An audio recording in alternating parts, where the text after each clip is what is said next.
Okay, so today we are checking out this Apple CarPlay device. See, this is what it looks like.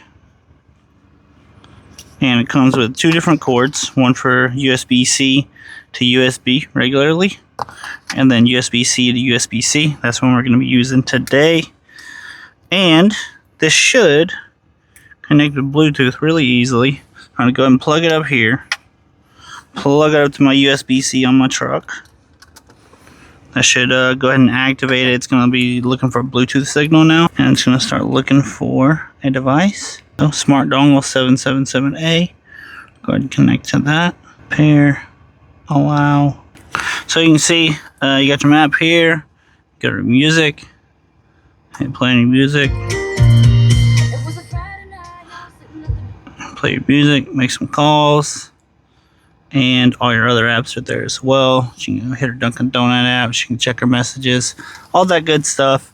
And you shouldn't have to connect it again after the truck turns off. So let's go ahead and try that.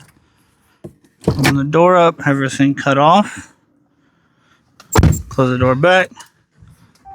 Start it up. And there you go. See, it pops right back up. You don't have to plug your phone up anymore or anything like that. So if you're tired of plugging this thing up over and over and over again to make sure the CarPlay works, this little device here is really, really nice. You can just tuck it. I would just tuck it up underneath here. I'd never see it again pretty much. And it would just be working the way it should, and I don't have to plug it up anymore. So this thing's pretty cool. I'm Jace. I'll see you next time.